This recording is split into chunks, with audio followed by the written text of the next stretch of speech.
तो नारद जी ने कहा भाई ये इतना करेगा कौन, ऐसे वक्ता कहां से लाए।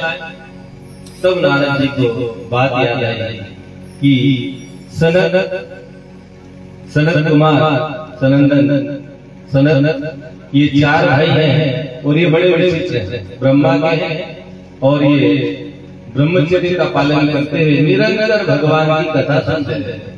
और इनकी विशेषता क्या है, ये अच्छे वक्ता भी है और अच्छे श्रोता भी। आज आदमी न अच्छा श्रोता बन रहा है न अच्छा वक्ता बन रहा है। जो सुनता है वो फिर आगे बढ़ता है, सुन के तो व्यक्ति ज्ञान बढ़ा, लेकिन आदमी सुनना नहीं चाहता। अभी गणेश जी गए, गणेश जी के दो बड़े बड़े कान, तो किस लिए सुनना चाहिए, अधिक सुने और मोटा सा मतलब बोले तो। लेकिन आदमी क्या करता है, सुनता तो था ही नहीं, पर बोलने में जरा भी पीछे कान धो दिए कि सुन अधिक, पेट बढ़ा दिया है। लोग सोचते हैं अरे गणेश जी तो लड्डू बहुत खाते हैं इसलिए पेट बड़ा होता है। कई लोगों को पेट बड़े हैं खाने से, पेट एक प्रेरणा है कि जो कुछ हमने सुना है उसको पचाएं, पचाने की क्षमता जिसके अंदर हो सकती है वही गणेश हो सकता है, जो सुनने की ज्यादा क्षमता रखता है। ये श्रीमद् भागवत जब रचित हुई आगे कथा आई तो गणेश जी लिखने वाले, बोलने वाले व्यास जी, तो सुनने वाला हो तभी तो लिख पाएगा।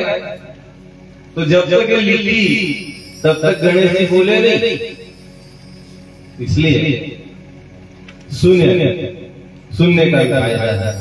तो सनत कुमार जो है बड़े अच्छे वक्ता भी और बड़े अच्छे श्रोता भी।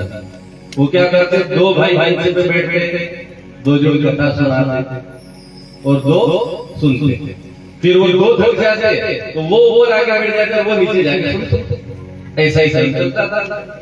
एक बार माता पार्वती भगवान शंकर वहां से निकले और उन्होंने इनको देखा। अभी कथा जब सुनते थे तो आनंदित होकर सुनते थे, आनंदित होकर कहते थे भगवान की कथा, आंख बंद करके सुनते थे, आंख बंद करके सुनाता था। तो पार्वती माता ने देखा, शिव जी तो चले गए भोले भाले, लेकिन पार्वती माता गुस्सा आ रहा है, ये ऊपर मुड़ करके बड़े ज्ञानी लगते हैं, सुनते ही नहीं। हम निकले हैं, इनको प्रणाम करना चाहिए, नमस्कार करना चाहिए। माता जी ने उनको श्राप दे दिया कि तुम ऊपर मुड़ करके देख रहे हो, जाओ तुम ऊंट हो जाओ।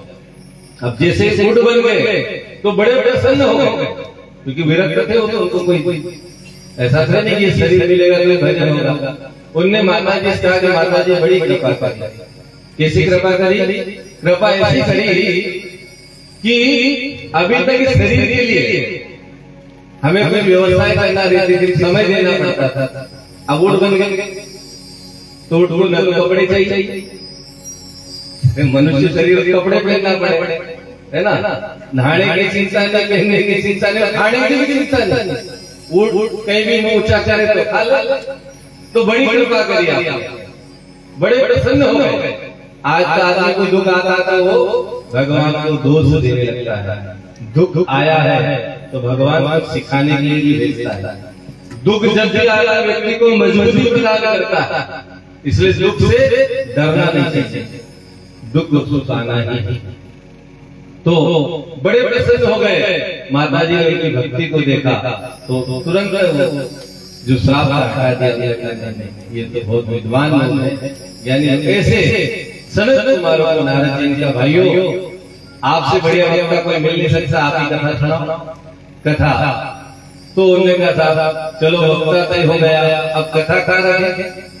अभी जैसे पहले हम भी पानी गिरे, पेंट गिर गया, कथा क्या करना, फोन आया वहां से भैया क्या करना है कि नहीं। तो ऐसी कथा चर्चा स्थल की चर्चा का विषय वक्ता मिल जाए, उसके बाद में स्थल भी व्यवस्थित होना चाहिए।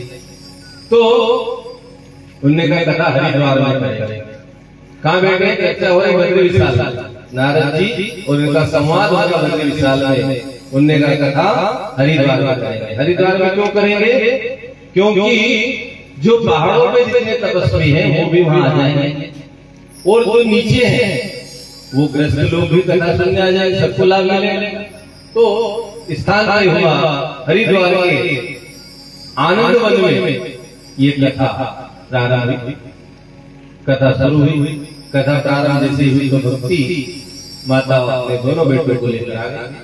जैसे ही कथा का महात्मा उन्होंने सुना, कथा के श्लोकों को सुना, तो उनका शरीर निर्मल हो गया, ज्ञान और वैराग्य को जागृति आ गई। तो सभी बड़े बड़े प्रसन्न हुए।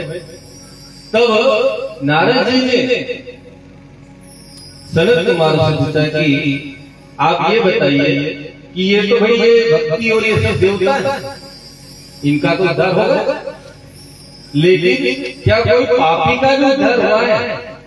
इस कथा को सुनने से कोई पापी भी करा है मनुष्य योनि में, उसको भी कोई मुक्ति मिली है?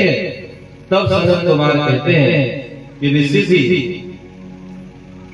मनुष्य इस कथा को जब सुनता है तो उसको भी मुक्ति जरूर मिलती है। पापी से पापी भी कर जाता है, क्योंकि सत्संग की बड़ी भारी बात, सत्संग, संतों का संग जो भी करता है उसके जीवन में पापों का समन होना चला जाता है, पाप निष्पाप होते चले जाते हैं। सत्संग गंगा है।